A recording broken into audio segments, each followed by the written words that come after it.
Hi everyone, welcome and thank you for staying with me and hearing me out on a regular basis.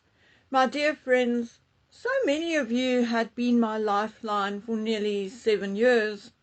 I have made friends and enemies, well, luckily more friends than enemies. Things have, however, changed drastically since a year ago, unbelievably so, and the changes are mostly out of my hands. No matter what I do, how hard or whether I work harder, it appears to not only be YouTube politics putting brakes on any progress, but also politics overall and in general. For example, seeing that I have taken up writing again, I thought that I could use synopsis of articles for a new portfolio in order to get back into a freelance rotation and post those synopses on Substack and maybe earn $1 or a dime in the meantime. Except that they pay through Stripe. And Stripe says, sorry, we do not pay South Africans. You can go and do your own homework. Even the GoFundMe platform has removed South Africa as one of the compliant countries. I do not wish to go on and on and on about my woes, but suffice it to say, I am still facing a school bill of 22,000 rand and a quote of nearly 8,000 rand for 4 new tyres. I've also started sewing again, although it is a battle to get stuff done and finished, because I also need to sleep and bath and eat in between and help Dragon Man with schoolwork. My daughter also works, and because she does not do schoolwork, she cooks and does the washing. But unfortunately, the same cannot be said of Daddy Dearest. Now, he absconded to Cambodia, where the South African courts have no jurisdiction and our courts also have no extradition agreement with Cambodia. So there's that. So guys, I beg of you to get your friends, your relatives, colleagues to listen to this channel and subscribe. And while you are at it, please check that you yourself are still subscribed.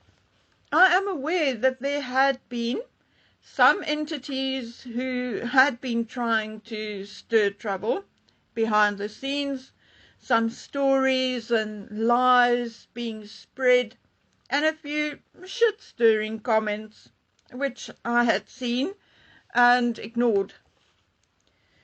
But honestly, guys, I'm so busy, so tired, that I truly do not have the time to deal with these people or their comments or whatever they're up to.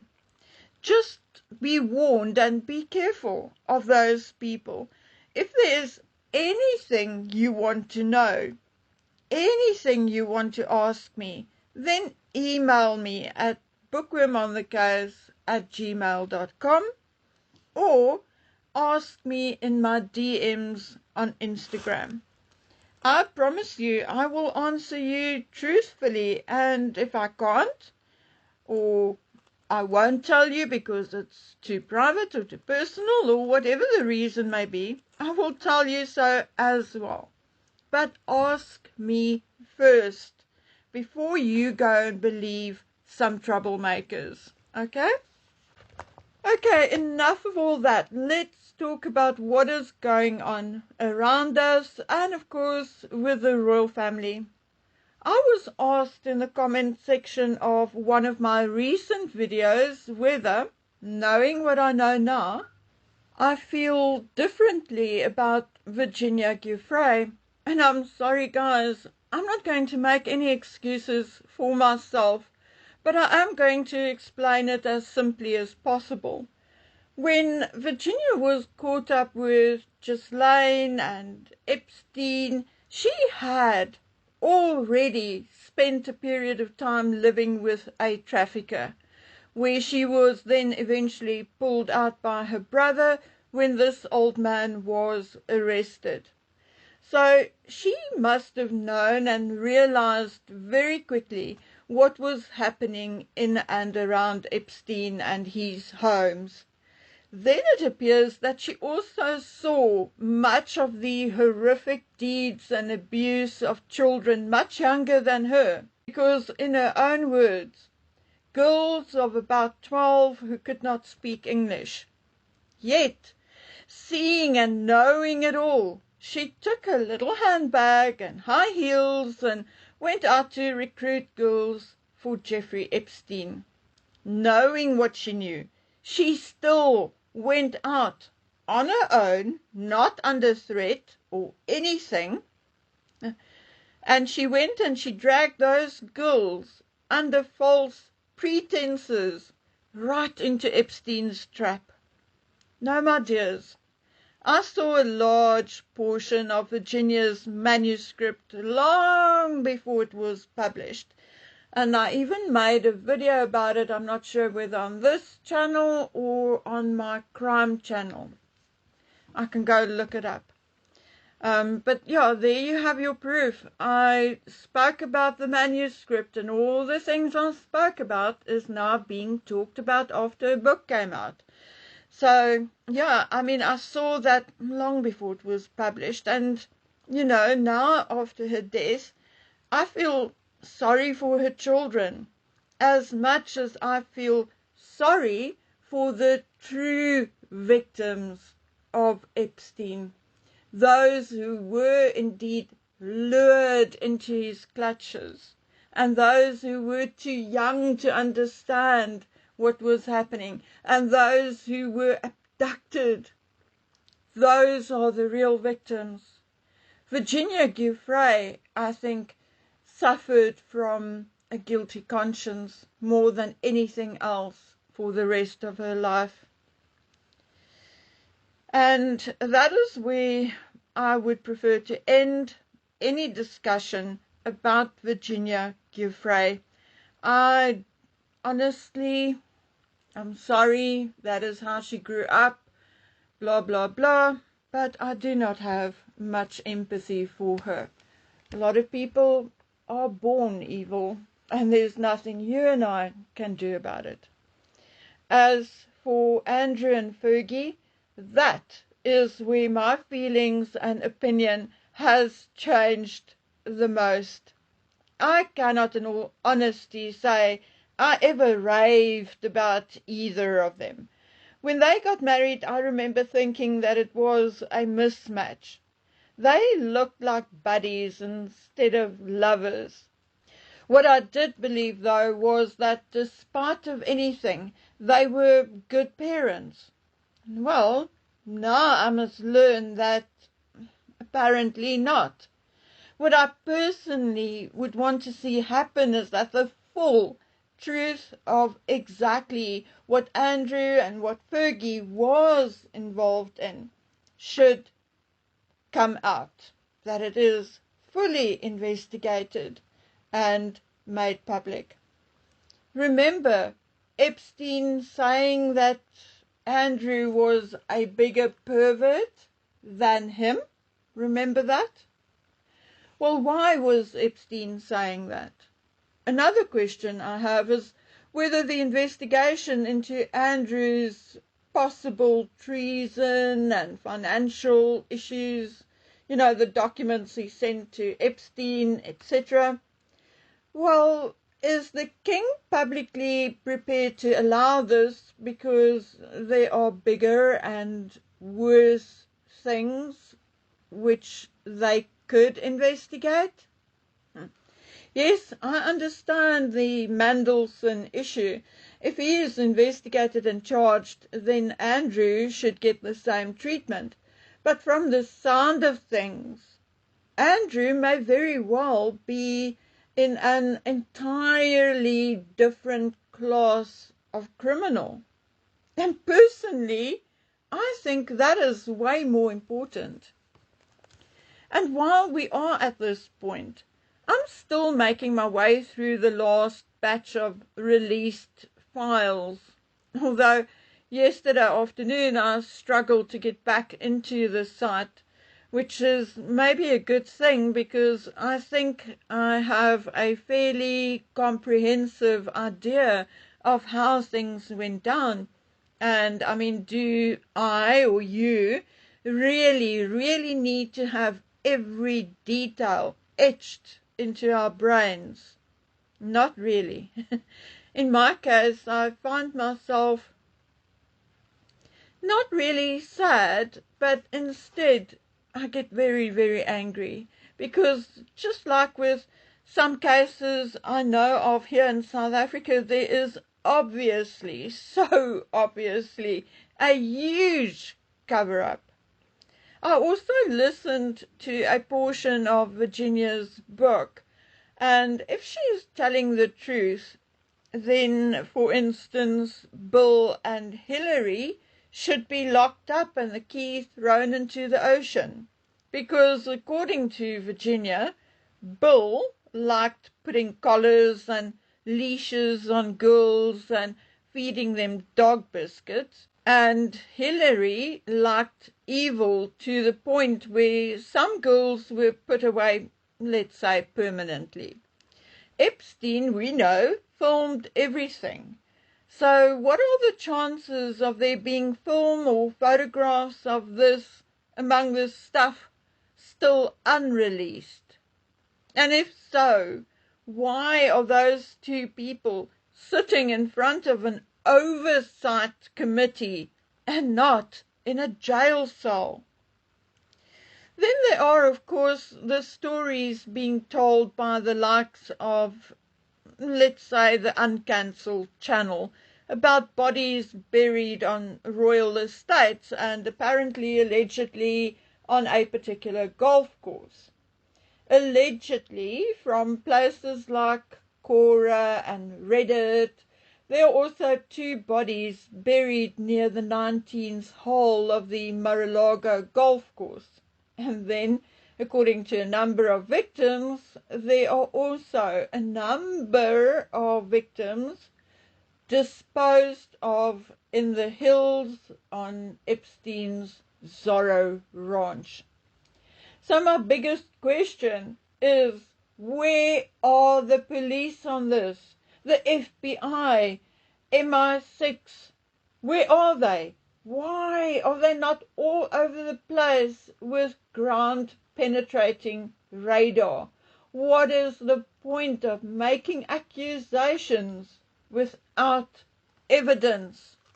Okay, I had a bit of a discussion about William and what the effect of all of this will ultimately have on him and his reign. That is, if he does get to reign. I also said, and you can go back to a video of about a week or two ago, that I feel that William's trip to Saudi was a setup by Keir Starmer. Well, talking about it with my usual suspects, I was very surprised to hear the same thing from them. As a matter of fact, it was suggested to me that it was Starmer and Charles's plan for William to go. It was their plan that once there, they will release information about Prince Mohammed bin Salman donating money to Earthshot, and then to follow it up with a reminder that Prince bin Salman approved the killing of Jamal Khashoggi. Obviously, both were hoping for more, hoping William would put a foot wrong. The thing is that the donation by Prince bin Salman did not make the headlines they were hoping it would, because, firstly, William was clever enough to make it very clear that he was going at the request of the government. So stupidly, Starmer did not consider the hypocrisy of it all. I mean, so it's okay for England to send William for the sake of trade relations with Saudi and Prince bin Salman, but not okay for William's Earthshot to receive a donation from him.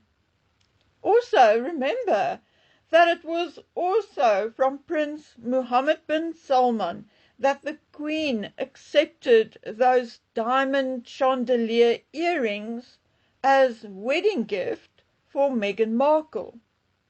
So, unfortunately, the attempt by Starmer and Charles to soil William's reputation fell flat. Maybe, although not the same thing or the same person, but maybe it's a good time to also remind everyone that King Charles accepted a Rolls-Royce Cullinan from King Hamad bin Isa Al Khalifa of Bahrain, the very place they want Andrew to abscond to. I'll just leave it there. I'm just saying. Anyway, we have been seeing these attempts at negative press for William and Catherine steadily increasing for the past 2 years in particular.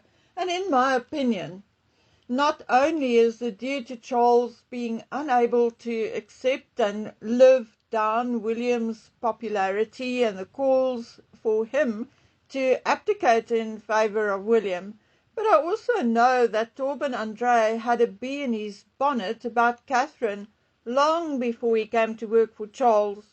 So I think it is fair to say that he is likely responsible for most of the negative stories. This attempt, however, was a huge fail. I also want to draw your attention to this.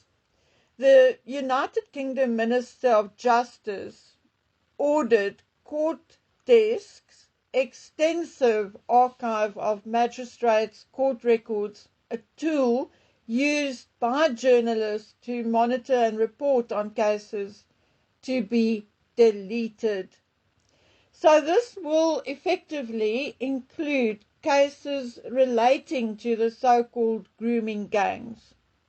Within days, there will not be any searchable historical data available to the media and thus the public unless they are allowed or able to access the actual court records. Should we look into the King's role in all of this? Let me just say or remind you that it is still His Majesty's court and His Majesty's government. So Charles may or may not have agreed to this. I do not have proof either way, but what I can tell you is that the Crown has in the past requested or demanded that a number of files be disappeared and burned. Now please note, I'm not saying Charles or the Queen, but the Crown, the men in grey suits, and more than that, I cannot say.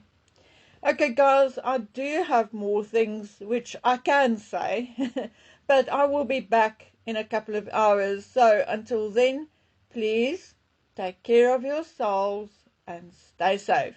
Bye.